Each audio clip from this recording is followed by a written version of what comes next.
So I would like to show you a quick tour of what the elementary template will look like.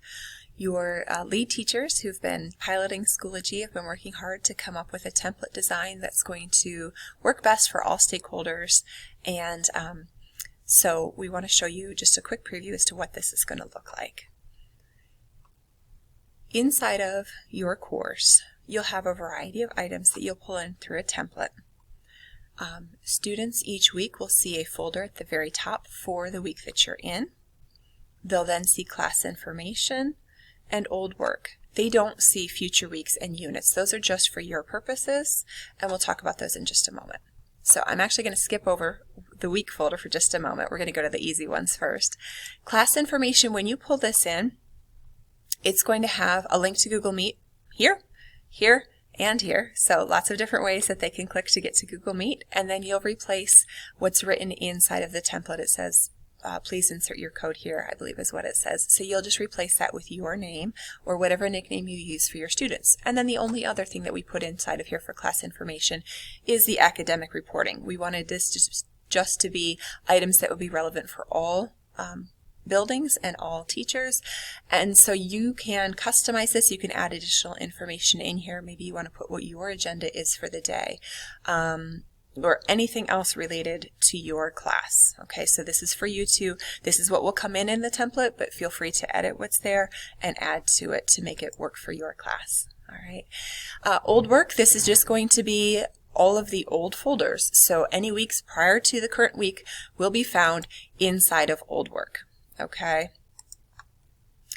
and what future weeks is future weeks is for you. You'll go into the quarter that we're in, and you'll find a folder for each week between now and the end of the school year. Okay, so when you're ready for that week, all we'll do is we'll pull it out, and I'll show you that in a little bit.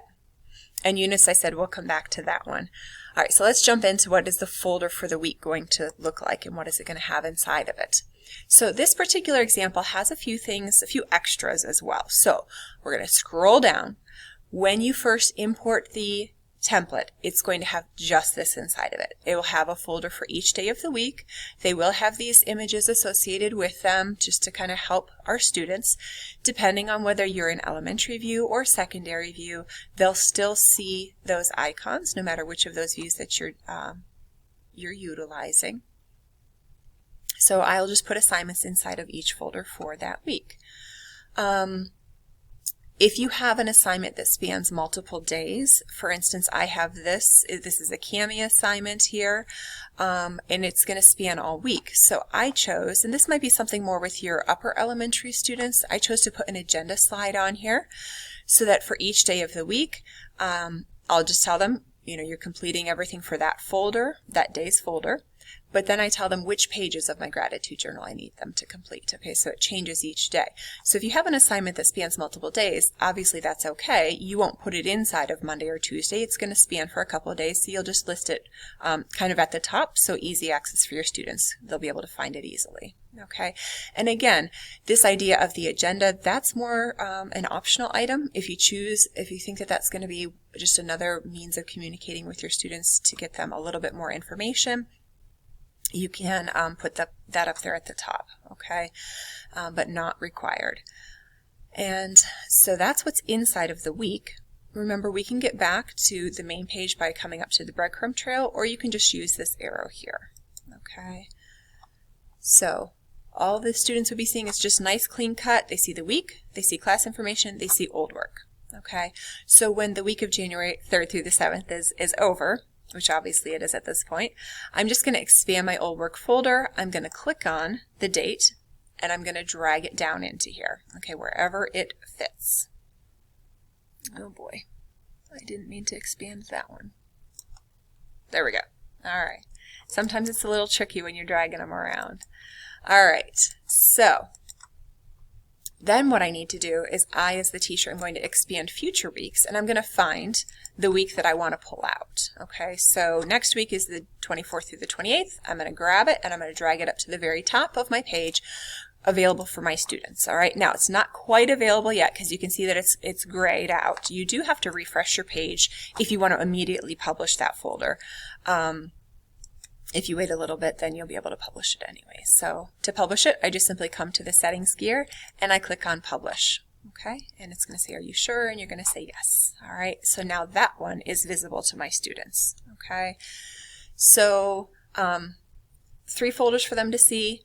And I could have put an agenda slide here if I wanted to, but I like to have it inside the folder just because they tend to, if they look at it, I don't have an agenda slide in this one, but if they already had looked at the agenda slide on this page and then jump into the folder, I feel like they're just going to forget some things, and so I like to have it right within that week's folder. All right, so other things that we wanted to talk about would be that how to change your view that you're using for your students. So if you click on course options here and you go to edit privacy or course settings, you'll see that I have this one set up as a secondary one for the moment. I do want to let you know that anybody who's using the secondary view, and that'll depend on what grade level you're in, if you are using secondary view for your grade level, we do want your default landing page to be the materials page rather than the updates page. Materials page is where all of those folders are, so we just want to take our students right there. Less clicking for them to have to do. I actually want to switch this over into elementary view for a moment to show you, because it is going to look slightly different for the students. You'll see that when I switch it to elementary, it says that the view is only changing for the students. It does not change for you, the teacher, at all.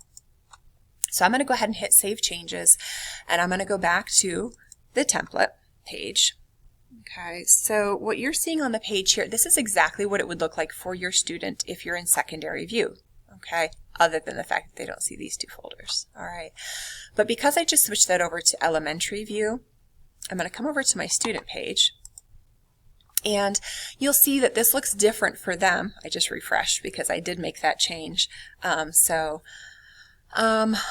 This looks a little bit different. This is the elementary view. It's got a lot of pictures in there. Okay, when I click on that week's folder, I see just pictures for the day. Okay, and so it's a little bit more visually aesthetic for your younger students. When they click on class information, they don't immediately see all that text. They'll say, okay, I want to go to Google Meet, and they click on that, and that's where they will find your code. All right, and so I'm going to pause this, and I'm going to make one more change, and then I'll be right back. Okay, so I went back in and I made the January 3rd through the 7th folder visible again because I wanted you to see there are slight differences. So if you're using elementary view, the agenda is not readily visible right there. Even though when I added that agenda, I said I wanted it to be displayed inline on the page, the student doesn't see it until they click on agenda. So if you're one of the grade levels who's using the elementary view, you most likely are not going to be using an agenda with them. We can talk about other options if you really feel as though you like the agenda option, or if you don't mind just simply telling them to click on agenda in order to see it. There's that gratitude journal that was spanning the course of those assignments were spanning the course of multiple days. When they click into the Monday folder, they would have their assignments right in there for them to utilize. Okay, so the elementary view is slightly different. The secondary view, for those of you who are doing the secondary view, it's going to look exactly like it does for you as the teacher.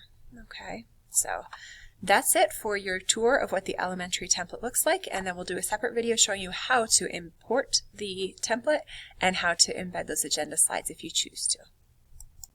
One thing I forgot to mention is that units folder that I told you I would come back to. We have the folders in the template organized by date, and that's more the way that students and parents think of things. They are always thinking by the date. My student wasn't there on Tuesday, or a particular month and date. We as educators, we tend to think of things in terms of units. Our curriculum is set up by units, our textbooks are set up by units, and so when you're preparing to reuse materials from one year to another, then I just wanted to talk about this idea of utilizing units. When I create assignments, if I want to, I could put a little description for myself at the end of it that kind of cues me into the unit, or at the beginning it could say Unit 3 or Unit 4, and then have the project name, the assignment name. If you do that, then once you've moved this folder into old work for long enough to where the students are done with it, maybe the end of the quarter, or maybe the end of that unit, and you know everything's been turned in, you don't want to leave it in old work long term, beyond when the students will be potentially utilizing it, because what happens is when you want to reuse your items from year to year, you don't want to have to remember, okay, this is what I did back on January 3rd through the 7th, and so I can go there to reuse those materials. No, I'm going to remember, okay, this was something that I did in Unit 4 and I want to reuse that. So if I expand my units folder, this might be a little bit hard because I've got a lot on here. Let's move January down. Let's do this. We're going to do it this way. We're going to move January down so we can see it a little bit easier. Okay, so if these items that we were doing this week, if they belong in a particular unit, again, as we said, once the students no longer need to see them, I would drag them out of here and I'd put them right into the unit folder that they need to be inside of. Okay, so that when, oh, that one does not want to go in there for me. There we go. So that when I'm ready to use them next year, then they will be inside of the appropriate unit folder for myself. Okay, because as I said, we as educators tend to think of things more in terms of units, whereas the students and the parents, they want things organized by date. So you don't need to use the units folder if it's not something that you think is going to be an issue for you. It's just a suggestion for those of you who do tend to think of things in terms of units.